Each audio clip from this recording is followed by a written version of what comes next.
Welcome to CSS Breakdown, Book by Book, Season 06, Episode 6. In Norman Lowe's Mastering Modern British History, 4th edition, we delve into a pivotal chapter of working-class history, exploring a movement that, despite its initial setbacks, profoundly shaped the future of British democracy. Today, we're taking a deep dive into the Chartist movement in 19th century Britain.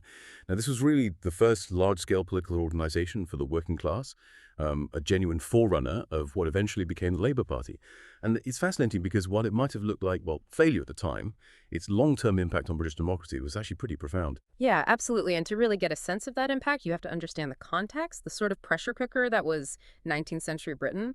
As Norman Lowe points out, Chartism didn't just appear out of nowhere. It sprang from what he calls an overwhelming feeling of misery among the working classes. And this wasn't just, being a bit unhappy. It was a deep, pervasive belief that they were fundamentally not getting a fair deal, that the system, the rich, the rulers, they were stacked against them, years of hardship just boiling over. That phrase, overwhelming feeling of misery, it really hits home, doesn't it? So what were the specific hardships, the grievances that were fueling this? Well, where do you start? I mean, just the sheer brutality of daily life for many. Working conditions were often, frankly, appalling. Even after the 1833 Factory Act, which only limited hours to 12 for young people in textiles. Mind you, adults often worked much, much longer. And the machinery, dangerous, often unfenced. Injuries were commonplace, deaths too. Lowe mentions this horrific case from an 1840 inquiry. A young girl literally scalped from her nose to the back of her head by a machine. God, that's horrific. It is. And conditions in the mines. Often even worse, if you can believe it. And if work was that bad, home wasn't exactly a refuge either, was it, these industrial towns? No, not at all. They were often grotesquely overcrowded. Sanitation, basically non-existent in many areas. Yeah. Edwin Chadwick's famous 1842 report paints this really grim picture. Think about this. In Liverpool, a fifth of the population lived in single-room cellars. Wow. In Leeds, the streets were sometimes, and I quote, a foot deep in accumulated rubbish. Londoners. Many were drinking untreated water straight from the Thames. No wonder disease was rampant. Exactly. With conditions like that, epidemics were just constant. Cholera, typhoid, TB, they just ripped through these communities. And the child mortality rate, it's truly sobering. Lowe states that roughly a third of all children didn't survive to age 5. A third. Yeah. Nationally, the death rate was high, around 23 per thousand. But in industrial Lancashire, it jumped to 37 per thousand. These places were, well, deadly. So you've got this immediate physical suffering, day in, day out. But there was also this deep sense of political betrayal, wasn't there? The 1832 Reform Act. Oh, absolutely. That act had generated so much hope among the working classes. They thought, maybe, just maybe, this was the start of real democracy. But those hopes were just dashed, crushed. Not only were most working class men not given the vote, but in some places, like Preston and Westminster, working men actually lost the vote they previously had. So it went backwards for some. In some specific cases, yes. And the old problems persisted. You still had pocket boroughs constituencies basically owned by wealthy landowners. And because there was no secret ballot yet, bribery and intimidation were rife. Influence ruled the day. And the 1835 Municipal Reform Act, reforming local government, didn't help either. No, that just added insult to injury, really. It also excluded most working men from having a say in their local towns. And alongside this political disillusionment, efforts to organize workers were failing too. Trade unions. Yes, that's another crucial piece. Early attempts at large-scale unionism, like Robert Owen's Grand National Consolidated Trades Union in 1833, faced intense government hostility. They were seen as a threat. The case of the Tolpuddle Martyrs in 1834 is infamous. 6 farm laborers from Dorset, transported, basically exiled, just for trying to form a union to protect their wages. A clear message from the authorities. A very clear message. It terrified many and effectively broke the back of that early national union movement. So where did those disillusioned union members go? Many poured their energy and anger into Chartism. And then there was the Poor Law, the 1834 Poor Law. Ah, yes, the new Poor Law. Yeah. Deeply, deeply hated, especially in the North. This law basically forced the destitute into workhouses, which were seen as prisons, designed to be harsh deterrents. When the authorities tried to really implement it across the North in 1837, it just fueled the flames of discontent enormously. Another sign of a callous system. So horrific conditions, political betrayal, union suppression, the hated Poor Law. It's building up. But what was the immediate spark? Hunger. Pure and simple. Trade depression, mass unemployment, and actual starvation. Lowe highlights this as the immediate cause of many Chartist outbreaks.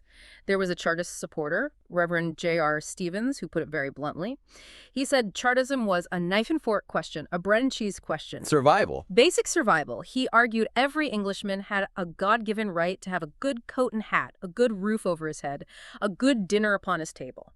This was an abstract political theory for most people. You had groups like handloom weavers, stocking knitters. They'd faced falling wages and unemployment for years as machines took over. Then a major trade depression hits hard from 1837 to 1842. In Manchester alone, 50,000 people were out of work by 1837. 50,000. Wages were pitiful. A Lancashire handloom weaver might earn 5 shillings a week. A Leicester stocking knitter, maybe 4 shillings and 6 pence. Barely enough to feed a family.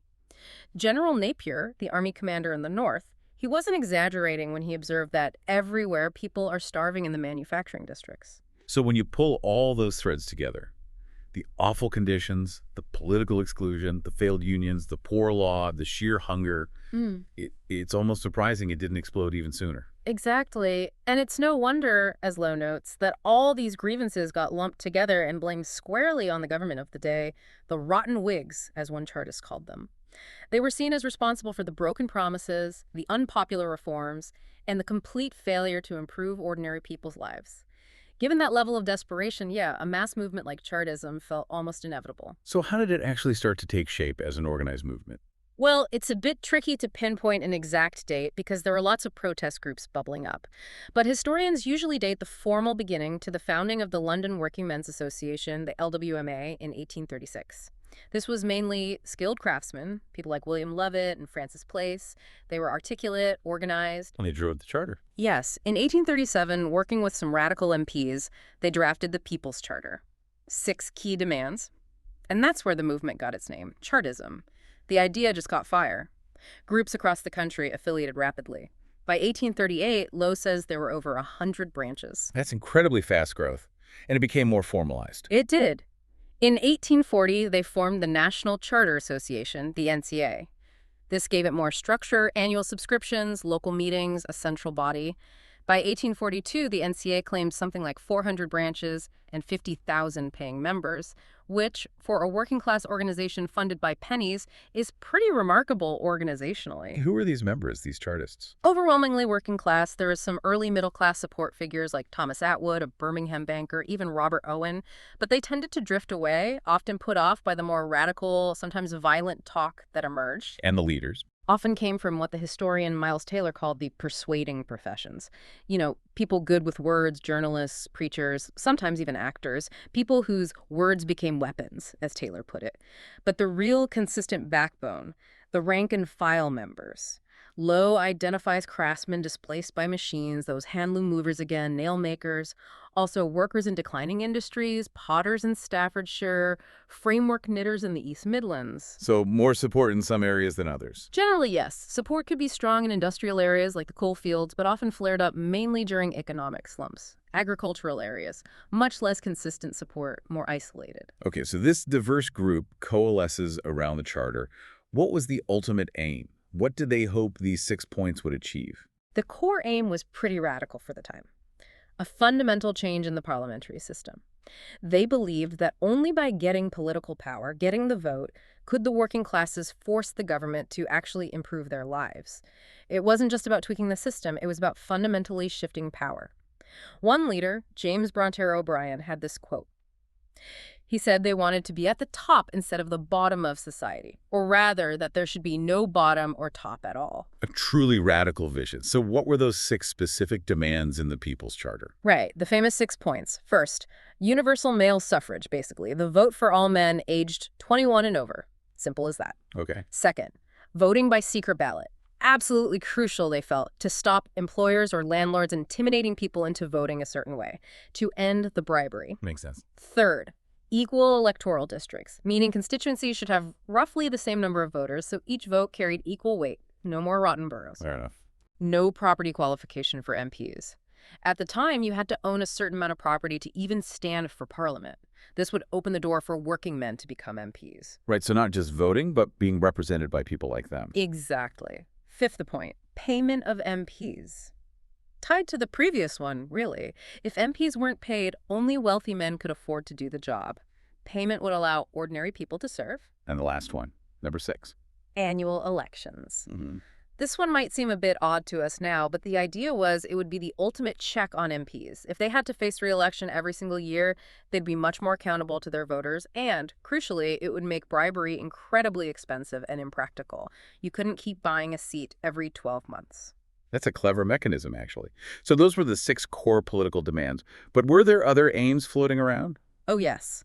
While the 6 points were the unifying banner, various Chartist groups had broader social and economic goals, too. Things like abolishing the tax on newspapers, the taxes on knowledge, they called them, repealing that hated New Poor Law, obviously, calls for an 8-hour day, ending child labor, promoting working-class education. A wide range. A very wide range. Some even advocated for votes for women, at least spinsters and widows who were property holders. Shows the breadth of thinking within the movement. But this diversity also points to a key problem, doesn't it? Yeah. The question of how to achieve these aims, the methods. Absolutely. This was the fundamental division that ran right through Chartism from the beginning. The split between moral force and physical force. Tell us about the moral force side first. Okay, so leaders like William Lovett, Francis Place, Thomas Atwood, the early middle-class sympathizer, they advocated peaceful constitutional methods. Their approach was all about persuasion, education, petitions, holding orderly meetings, publishing pamphlets in newspapers. Lowe mentions over 120 Chartist newspapers existed. They used debates, lectures, even songs, poetry, drama. The idea was to win hearts and minds, to show Parliament the justice and reasonableness of their cause. And the physical force advocates. Well, then you had figures like Fergus O'Connor. He was this charismatic, flamboyant Irish former MP, a brilliant orator, a real agitator. He bought the Northern Star newspaper and turned it into a hugely influential Chartist mouthpiece, selling tens of thousands of copies. And he favored more direct action. He certainly talked a big game. He often spoke of general strikes, the sacred month as they called it, even hinting at armed uprising. But interestingly, when it came down to it, O'Connor often seemed to pull back from actual violence. He was maybe more of a populist firebrand than a revolutionary strategist. A controversial figure, then. Hugely. Clashed with almost every other leader, yet remained incredibly popular with many rank-and-file Chartists. Then you had even more militant figures. James Bronte O'Brien, another Irishman, and George Julian Harney, who styled himself the British Marat after the French Revolutionary. Harney openly called for revolution at times, Wow. but even the militants often cooled their jets after things went badly, like the Newport Rising in 1839, where the leader, John Frost, was transported for life. That gave everyone pause for thought, but this tension, moral versus physical force, it was always there, simmering. So this tension played out across the main phases of the movement, right? Which were centered around these big petitions. Exactly. You can broadly see 3 main waves, each peaking with the presentation and rejection of a massive national petition. Phase 1, roughly 1838 to 1839, was this period of incredible initial excitement and mobilization. Huge outdoor meetings, 100,000 reported on Glasgow Green, tens of thousands in Manchester Leeds. O'Connor was everywhere, apparently doing 147 meetings in 16 weeks. Just relentless campaigning. And the first petition. They organized a national Chartist convention in London in early 1839 to coordinate it. But this meeting immediately exposed those internal divisions, the moderates wanting legal means, the extremists pushing for strikes, or even arming. Despite the arguments, they pulled it together. The first petition, with a claimed 1.25 million signatures, was presented to the House of Commons in July 1839 by Atwood. And the result. Overwhelmingly rejected, 235 votes against, only 46 in favor. Ouch. How did the movement react? Well, the physical force side was enraged. Calls for that sacred month, the general strike, got louder. There were protest meetings, some riots. The Whig government, initially a bit hesitant, cracked down. They increased the army presence in troubled areas, set up new police forces, and put General Napier in command in the north. Napier actually sympathized with the workers' plight, but was very effective in deploying troops strategically to prevent any large-scale uprising. He basically showed the physical force leaders that armed rebellion was futile. But there was still violence. Yes, the most serious incident was the Newport Rising in South Wales, November 1839. Led by John Frost, a former mayor and magistrate, actually, around 5,000 miners marched on Newport, possibly intending to free a jailed Chartist leader or spark a wider revolt. But the authorities were tipped off. Troops were waiting inside the Westgate Hotel. Pretty much. When the miners advanced, the troops opened fire. At least 20 Chartists were killed. The rising collapsed immediately. Frost and other leaders were arrested, tried for treason, and eventually transported. After Newport, and with many leaders jailed, plus a slight improvement in trade, Chartist activity died down quite a bit in 1840-41. But it wasn't over. Phase 2. Not by a long shot. As leaders were released from prison, the movement regrouped around 1841-42. Members started paying a penny a week into a national fund, maybe for strikes. They prepared a second petition. This one was even bigger. Reportedly 3.25 million signatures.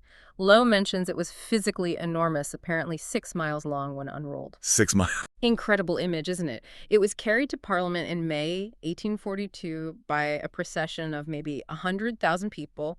Huge demonstration of support. And this time, under Peel's new conservative government. Same result. Rejected again, even more decisively, 287 votes to 49. And the reaction this time? More violence? Yes, and this time it seemed more spontaneous, more widespread, often triggered by severe wage cuts during another downturn. You had the famous plug riots break out, particularly in Lancashire. Workers went from factory to factory, pulling the plugs from steam engine boilers to force them to shut down. Strikes spread rapidly across the industrial North and Midlands. So it escalated beyond just petitioning. Absolutely. There was serious rioting in many towns. Wolverhampton saw a siege of the workhouse, police were killed in Manchester, food shops were looted. For a while, it looked like it might spiral into a general strike or even revolution. What did O'Connor do? Did he lead this? This is where it gets complicated. O'Connor, despite all his previous fiery talk, actually condemned the strikes in the Northern Star. Maybe he feared losing control, or perhaps he genuinely thought it was counterproductive at that point. It surprised many. How did the government respond? Peel's government acted very swiftly. They used the new railway network to move troops quickly to troubled spots. Order was restored within about a week. Hundreds of local Chartist leaders were arrested and jailed. Workers facing starvation had little choice but to go back.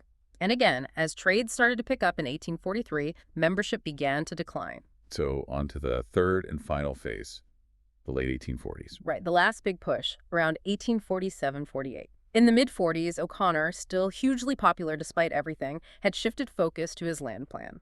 His idea was to set up a Chartist cooperative land society. Members would buy shares, and the society would buy large country estates, divide them into small holdings, and settle unemployed Chartists from the cities onto the land. Colonies like O'Connorville and Charterville were actually established. An ambitious social experiment. Very ambitious. But then another trade slump hit hard in 1847. Unemployment soared again. This misery breathed new life into Chartism, and adding to the momentum, O'Connor himself was actually elected MP for Nottingham in 1847. Just in Parliament. A huge symbolic victory. And then came the wave of revolutions across Europe in early 1848, starting in Paris. This really inspired the Chartists. If the French could overthrow their king, maybe they could finally achieve their goals. So they organized a third petition. O'Connor claimed it had nearly 6 million signatures, though they dropped the annual elections point this time, just 5 points. And the plan. A massive rally on Kennington Common in South London on April 10, 1848, followed by a procession to Parliament to present the petition. Some of the rhetoric beforehand was very militant. Talk of revolution was in the air again. How did the government react this time? They must have been nervous. They took it very seriously. Russell's Whig government banned the procession to Parliament. They put the elderly Duke of Wellington, hero of Waterloo, now 79, in charge of London's defenses. Troops were deployed discreetly, key buildings were fortified, and crucially, they enrolled an incredible 150,000 middle-class Londoners as volunteer special constables to help the police maintain order. A massive show of force. An overwhelming show of force. And it worked. The rally on Kennington Common happened, but the crowd was much smaller than the predicted hundreds of thousands, maybe 20,000, 30,000, partly due to heavy rain. O'Connor addressed them, but urged peace. There was no attempt to march on Parliament. The whole thing fizzled out rather damply. O'Connor ended up delivering the petition himself ignominiously in 3 hansom cabs. And the petition itself, 6 million signatures. Here comes the real embarrassment. When parliamentary clerks examined the petition, they found it contained nowhere near 6 million signatures. Less than 2 million were genuine. Worse still, many were obvious fakes. Signatures like Queen Victoria, the Duke of Wellington, joke names like Mr. Punch, Flat Nose, and No Cheese. Oh, dear. That must have been humiliating. utterly humiliating. It made the movement a laughingstock in Parliament and the press. The petition was, needless to say, rejected again. And to compound the failure, O'Connor's land scheme was also collapsing around the same time. The land wasn't great, the settlers were inexperienced farmers, the finances were a mess. It was wound up by Parliament in 1851. So that was really the end for Chartism as a mass movement. Pretty much. There were a few minor disturbances later in 1848, but the momentum was gone. O'Connor's influence waned, and tragically, he later suffered a mental breakdown and died in an asylum. Chartism just sort of faded away after 1848. So it seems like a story of failure, doesn't it? Despite the huge numbers, the passion, the organization, they didn't achieve those 6 points in the 1840s. Why did it ultimately fall short then? Well, there are several key reasons Lowe identifies. Firstly, you could say it was simply too advanced for its time. The political establishment, dominated by landowners and the wealthy middle class, was just not willing to concede that much power to the working classes. The demands were too radical for them. Okay, understandable in that context. What else? Those internal divisions we talked about were a major weakness. The constant bickering between the moral force and physical force factions really hampered unified action. O'Connor's leadership, while charismatic, was often erratic and divisive.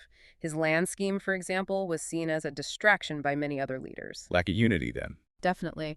And related to that, a lack of consistent, strong central organization, despite the NCA. Local differences often took precedence. Another crucial factor was the lack of sustained middle-class support. While some were sympathetic initially, the violence and the perceived threat to property pushed many potential middle-class allies away. They often preferred more respectable campaigns, like the Anti-Corn Law League. O'Connor actually sabotaged attempts by Lovett to build cross-class alliances. So it remained largely isolated as a working-class movement. Primarily, yes. And perhaps its aims were too broad. Compared to the Anti-Corn Law League, which had that one single, clear goal repeal, the Corn Law's Chartism had the 6 points plus all those other social and economic aims. Maybe focusing just on getting MPs elected might have been more effective, though that's easy to say in hindsight. And the government's role. Can't underestimate that. The authorities were consistently well prepared, often tipped off by spies. They used the railways and the new electric telegraph effectively to deploy troops and police quickly. And they tended to use relatively short prison sentences for leaders, avoiding creating martyrs. They managed the threat quite astutely. But perhaps the biggest factor in its decline was probably the improving economic conditions in the mid to late 1840s and beyond. Peel's reforms between 1841 and 1846 helped stimulate trade. Britain had entered a period of mid-Victorian prosperity. Wages generally started to rise, food became cheaper, the price of a standard loaf of bread fell significantly by 1850. As living standards improved, even modestly, that sheer desperation fueling Chartism began to ease. Workers increasingly channeled their energies into trade unions, which were becoming more successful, and cooperative societies. Support for Chartism just sort of melted away. Okay, so it sailed in the 1840s. But is failure the right word? You hinted earlier it had a profound impact. Was it maybe a glorious failure? I think that's a very good way to put it. Calling it just a failure misses so much. First, think about the sheer organizational achievement. For a movement composed largely of working people with limited resources and education to create such a massive, coordinated national campaign, the petitions, the meetings, the newspapers, that in itself was remarkable. The scale was unprecedented for the working class. Completely. Boyd Hilton, another historian, called Chartism a totalizing experience. It wasn't just politics, it was a whole culture. They had their own sermons, hymns, libraries, clubs, even sports teams, all self-organized. That experience of organizing, of collective action, was incredibly valuable. And did that lead to other things? Yes, it directly fed into the growth of other working-class institutions later in the century, the cooperative movement, friendly societies providing mutual insurance, even temperance societies. Chartism showed what was possible. Politically, you can argue it helped push the Whigs towards becoming the more radical Liberal Party later on. And as you said at the start, it's undoubtedly a key forerunner of the Labor Party. But what about immediate impact? Did it change anything then? I'd argue its most important immediate achievement was forcing the ruling classes to pay attention. It focused national attention on the truly appalling hardships, as Lowe puts it, faced by working people. Politicians, Whig and conservative alike, couldn't ignore the evidence presented in reports like Chadwick's or the sheer scale of discontent Chartism represented. They were genuinely shocked by conditions in the industrial towns. So it acted as a catalyst for reform. Absolutely. It's hard not to see Peel's reforms in the 1840s, the Mines Act restricting child and female labor underground, the Factory Act improving conditions slightly, inquiries into public health, even the repeal of the Corn Laws, which lowered food prices as partly a response to Chartism. The government understood that stability depended on addressing these grievances. That, as Lowe concludes, only when working-class conditions improved could public order be comfortably maintained. Chartism forced their hand. So the movement itself faded, but its demands didn't disappear. You mentioned 5 of the 6 points were eventually achieved. That's the truly fascinating epilogue. Almost the entire political program of the Charter was eventually enacted, just bit by bit, over the following 80 years. So when did they happen? Okay, the property qualification for MPs, gone in 1858. The secret ballot, introduced in 1872. Universal manhood suffrage. That came in stages. The 1867 and 1884 Reform Acts significantly widened the franchise. Full manhood suffrage basically arrived in 1918, which is also when women over 30 got the vote. Then equal franchise for women in 1928. And equal electoral districts. Those reforms in 67, 84, and 1918 largely addressed that too, redistributing seats much more fairly. Payment of MPs, that came later in 1911. So that's 5 out of the 6. What was the one they didn't get? Annual elections. That one never happened. Though, interestingly, the 1911 Parliament Act did reduce the maximum length of a parliament from 7 years down to 5, so even there, perhaps a slight echo. It really is remarkable how prescient they were.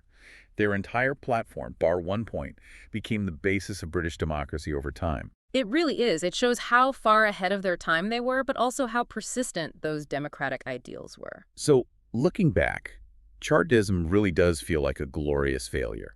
It didn't win in the 1840s, but it fundamentally shaped the debate and laid the groundwork for the democratic and social changes that followed.